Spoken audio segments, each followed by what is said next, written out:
There seems to be a widespread belief that in the initial brunt of a nuclear attack, almost everyone will be vaporized. But unfortunately for you, that's just not true. The majority of the population is going to survive. And what that means is that if you're not one of the initial people who's burnt to ash in the immediacy of a nuclear attack, then you're likely going to starve thereafter. And this is 5 reasons why that's likely to happen and why you need to be very prioritized in the sense of having access to food post some type of nuclear event. Now, the first reason for why this is a likelihood is the fact that world food reserves are already in short supply. For example, the United States of America at this point in time only maybe has about a year's worth of food on hand to supply the entire population of the country with. Now, that's only if none of that food is affected by the nuclear attack that we're discussing right now, which means that in all likelihood, a lot of the food will be affected by it, which means that number will become even less. So, even at best expectations, if the United States of America can only supply its population with food for a year, what happens after that? Not to mention, are you going to have access to it personally, or is it going to end up in major cities? This is something you definitely need to consider.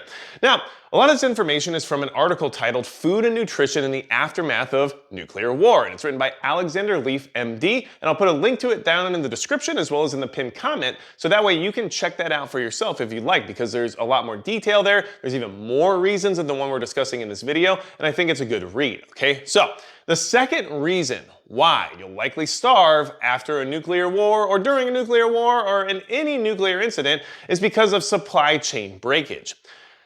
The supply chain is very fragile. Transportation centers are likely targets in any type of nuclear exchange, and that includes roads, railways, ports, bridges, anywhere related to logistics. And for example, as of right now, 80% of the food supply in the northeastern United States, and we're talking about where, New York and Pennsylvania and these larger population areas exist, well, 80% of their food supply is imported to that region, which means that they would only have 20% of their food supply left if the supply chain were to break down.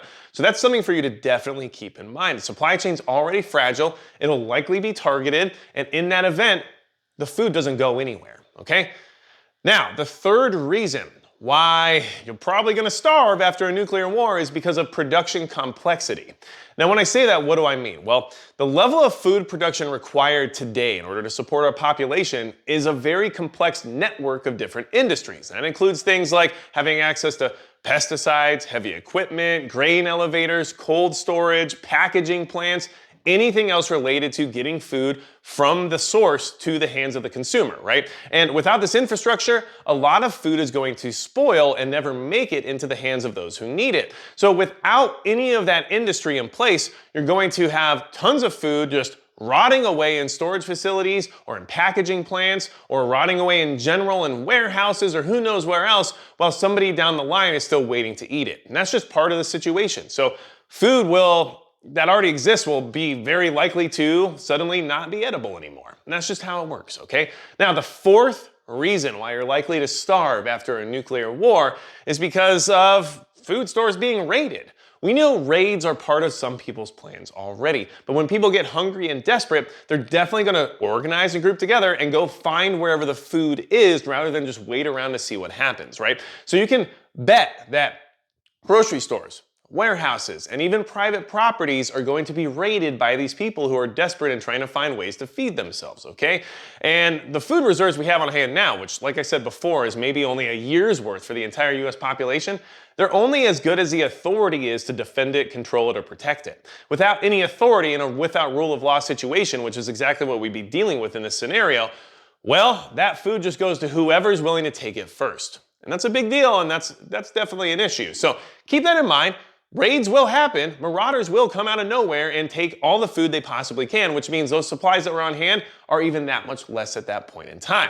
Now, I do need to mention the biggest supporter of the channel is Midway USA, and Midway USA does have things like long-term storage food and everything else related to that in case it's something you need to put on your list, because having food post-nuclear incident is a very good idea for all these reasons. So big thanks to Midway USA for supporting the channel. And what's the fifth reason for why you're going to starve after a nuclear war or nuclear incident of any kind, rather than be vaporized into Star Wars land? Because everyone feels like that's what's going to happen, and that's just not the case. You're going to be sitting around wondering what's going to happen next, and in the meantime saying, you know, I'm getting kind of hungry, right? So on the fifth reason for why you're going to starve, because there's just not going to be enough food to go around, it's just the way it is, okay, is that chemical and food stocks will be depleted. And when I say that, what do I mean is that there won't be enough availability of the materials we currently use to produce food to keep things moving forward. So that relies on a huge infrastructure and a lot of supply chain logistics, but I'm talking about things as rudimentary as pesticides or even fuel. How are you going to run heavy equipment like your tractor if suddenly fuel is no longer abundant? How are you going to keep bugs off of your crops if you can't use pesticides any longer? And yeah, are pesticides bad for you? Sure, but to produce food on the scale that we need to produce in order to support this entire population, you've got to use chemical pesticides. You pretty much just have to. And guess what's very resilient to radiation? Bugs. Right? And these bugs, these radioactive bugs, are going to come destroy your crops because you don't have the chemicals anymore to keep them away. Okay? So understand that tractors are going to be in short supply. The fuel to fuel them are going to be in short supply. And that's only if they still work because of possibly an EMP taking place, right? And then what does everyone else turn to after that? Oh, well, then I'll just get donkeys, or I'll get workhorses, or beasts of burden, right? Well, they're also going to be in short supply because people are going to try to eat them.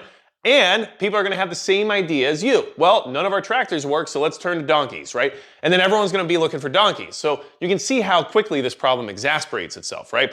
Now, the other thing to keep in mind regarding this whole chemical and food stock situation and the ability to produce the food in a safe manner is that fallout is likely to ruin a lot of areas of agriculture when it comes to the fields in which we plant the crops.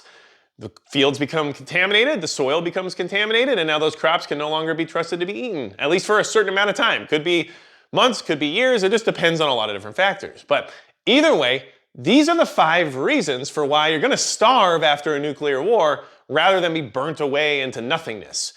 That is a common misconception. You should never plan to just be taken out in the initial brunt of whatever scenario we're talking about. That's a bad plan.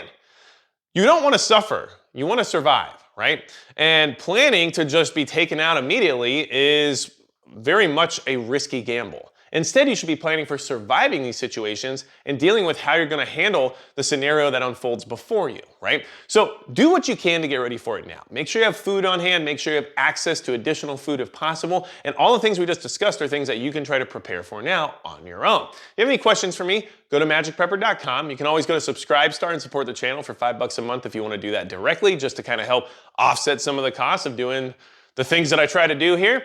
And at the same time, keep in mind that there's a lot of other great content creators out there that put out excellent information regarding this type of survival. So make sure you don't get your information in one place.